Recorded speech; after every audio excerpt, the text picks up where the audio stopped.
Good morning, viewers. Today I would like to talk on a different topic. Who are the native speakers and what exactly is the correct accent and intonation? Yes, this is a $1,000,000 question, and I have been following different kinds of English spoken by American, British, Canadian, Australian, and South African and other native speakers. Now I have come to the conclusion that there is no correct accent and there is no correct intonation and tone, but it is a assumption that something is correct. So most of us believe that RP, received pronunciation, that is the English spoken in and around Oxford and Cambridge University. But how many people are there? There are only 2% of the population that are living in England or are believed to be following the received pronunciation. Some of the linguists in the world are saying that it is a myth, it is not a fact. So there is no point in following the received pronunciation. It is time English must be decolonized. We need not follow the British or American model, but we should be fluent. We should be correct in our pronunciation, because correct doesn't mean that there is no such labeling for correctness. What is correct? Correct means if you are able to convey your message clearly, if the native speakers or non-native speakers are able to follow your speech or your conversation, then your speech has got almost a point of correctness. So what is fluency? Fluency doesn't mean that speaking very fast. Fluency doesn't mean that knowing a lot of grammar. Fluency doesn't mean that you are able to speak without any stop, full stop, comma, or something else. Fluency means that when you listen to something, different kinds of English, if you are able to understand that English, you can say that you are fluent.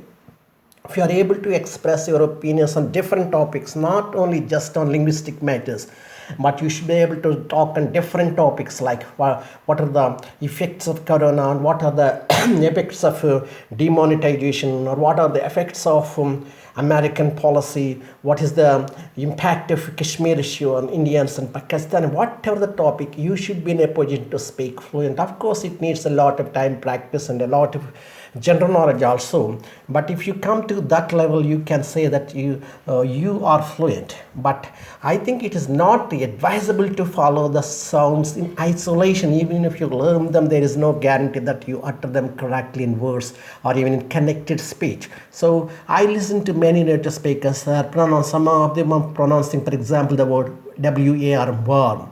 Some are pronounced like as warm, some are pronounced as warm, some are pronounced as warm, and Indians will pronounce as warm. So we need not strictly follow certain kind of pronunciation, but we may speak intelligibly. That is, we should not give the impression that you are from Andhra Pradesh, you are from Punjab, you are from. But of course, the foreigners may understand that you are an Indian speaker, or probably you're an Asian. Okay, it doesn't matter as long as your mother tongue is not identified by the native speakers. That's enough. So in order to reach that level, you should work hard. You should listen to different kinds of accents spoken by the native speakers. These days, many conversations are available. Many native speakers are trying their best to impose their accent on us. Actually, they are trying to impose their accent, but it is not advisable for us on our part to follow certain model, British model, American model, Canadian model, Australian. How many accents can you understand, and how many models can you speak? No, there is no point in following all these models. Suppose there are 3 dialects or many accents even in Andhra Pradesh, where Telugu is our mother tongue. If you go to Telangana, the Telugu spoken in Telangana is different. If you go to Rayalaseema, the Telugu spoken in Rayalaseema is different. If you go to Andhra, the Telugu spoken in Andhra is different.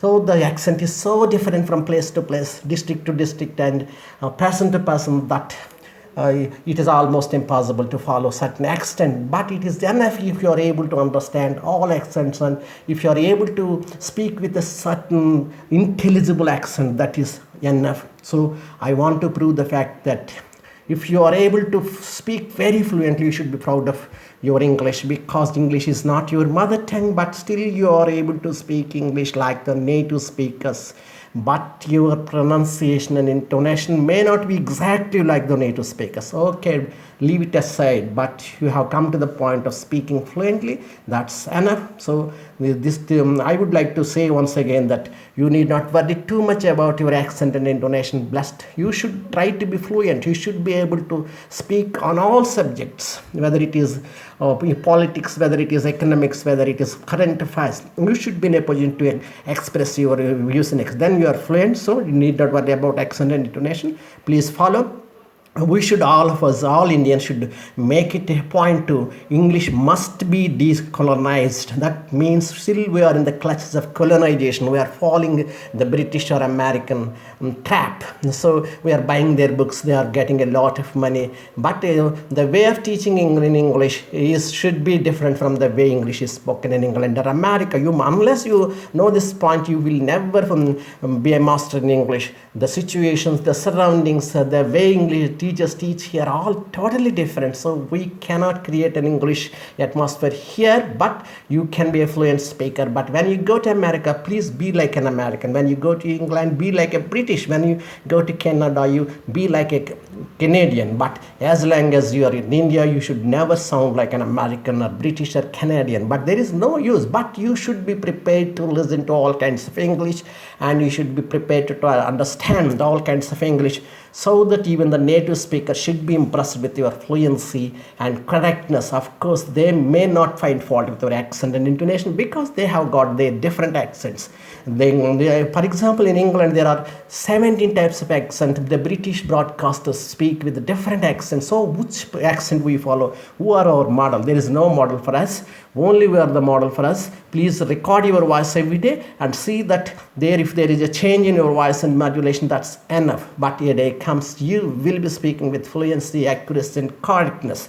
So please aim for that. I will be with you to make you speak fluently, correctly, and idiomatically. Bye. This is JV and Narasimha signing off for today. Tomorrow I will be speaking on different subject. Probably that is on our teaching item. Bye.